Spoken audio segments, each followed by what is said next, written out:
Picture this. You are standing on the edge of medieval Europe. The year is just before 800. The world feels ordered, predictable, divinely protected. Then the sea changes. Dark silhouettes appear on the horizon. Long ships glide silently through the mist, moving faster than anything you have ever seen. No banners, no warning. Only the sound of oars cutting water. Within hours, monasteries burn, treasures vanish, people disappear. Europe will later call these men monsters. But here is the uncomfortable truth. Europe never tried to understand them. Because once you do, the Vikings stop being a mystery and become one of the most sophisticated, adaptable, and influential cultures of the medieval world. Stay with this story, because every chapter will dismantle another myth you thought was true. The Viking Age did not begin with violence. It began with pressure. Scandinavia was beautiful, but unforgiving. Thin soil, rocky land, brutal winters. Farming barely supported growing populations. Power belonged to a few elite families, leaving younger generations with limited futures. In this world, ambition had only one direction. Outward, the sea was not feared in Scandinavia. It was understood, studied, respected. Children grew up learning how waves behaved, how winds shifted, how coastlines revealed secrets to those patient enough to read them. The Vikings did not stumble into history. They launched themselves into it. When Lindisfarne was attacked in 793, Christian chroniclers described it as an apocalypse, but to the Vikings, it was reconnaissance. They observed, they tested defenses, they measured response times, and they learned something critical. Europe was rich and slow.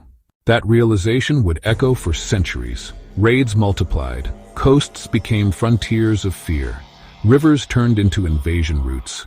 Europe was no longer protected by distance. The longship was not merely a vessel. It was a philosophy, built light yet strong, flexible yet resilient. It could cross the open ocean and sail deep inland through rivers no enemy expected to be threatened.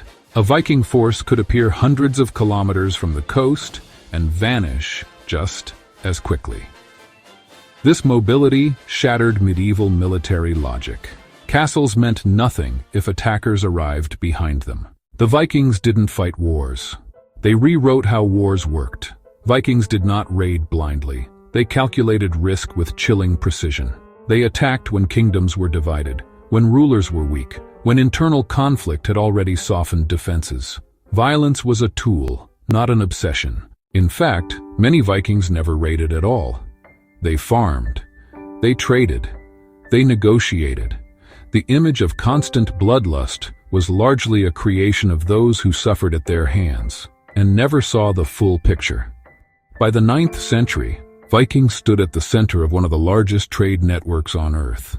They moved silver from the Abbasid Caliphate to northern Europe. They transported furs, amber, slaves, and weapons across thousands of kilometers. Scandinavian traders were common sights in Constantinople. Some even served as elite bodyguards to the Byzantine emperors. This was not a peripheral culture. It was global, centuries before globalization had a name. Despite the chaos attributed to them, Vikings lived by law. Their assemblies, gatherings where disputes were argued publicly, created accountability in a world without centralized power. Reputation was everything. A man who broke oaths lost allies. A leader who abused power lost followers. Authority had to be earned, maintained, and defended. This balance created stability, without kings ruling by divine right. While Viking men sailed, Viking women governed daily life. They controlled property, managed farms, raised children, and defended family honor. Some women traveled, some traded, some were buried with symbols of power that historians once refused to acknowledge. The Viking world was not equal, but it was far less restrictive than most medieval societies. And that difference mattered. Viking gods did not promise eternal peace. They promised a struggle. Odin sacrificed an eye for wisdom. Thor battled endlessly against chaos. Even the gods themselves were doomed to die. This religion prepared people for hardship, not escape from it. Fear was weakness. Courage was a virtue. And that mindset shaped how the Vikings faced death, defeat, and the unknown. Small raids eventually gave way to massive campaigns. The Great Heathen Army changed England forever. Entire kingdoms fell. New political realities emerged. Borders shifted permanently. But something else happened too. Vikings began to stay. In England, Ireland, Normandy, and beyond, Vikings settled among locals. They married, governed, converted. Their children grew up bilingual, bicultural. Norman rulers, descendants of Vikings, would later conquer England and reshape European history once again. The raiders became the architects of kingdoms. The Vikings never stopped moving. They settled Iceland, colonized Greenland, reached North America. At Lonso Meadows, archaeological remains confirm what sagas long claimed. Vikings reached the New World around the year 1000. They did not stay long, but they were there. And that fact alone rewrites global history. The Viking Age faded quietly. Christianity spread. Kingdoms centralized. Raiding declined. But Viking influence did not disappear. It embedded itself into Europe, in language, in law, in DNA. The Vikings did not vanish. They transformed and became part of the world they once terrified. The Vikings force us to confront an uncomfortable truth. History often remembers those who write it, not those who move it. The Vikings moved the world.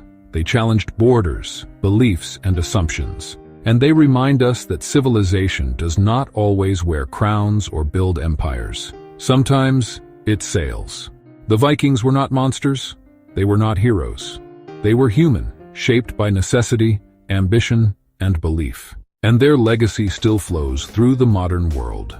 If this story made you question what you thought you knew, subscribe to 5 Minutes of Culture. Because next time, we uncover another civilization hidden beneath myth and reveal why history is always more complex, more human, and more fascinating than legend.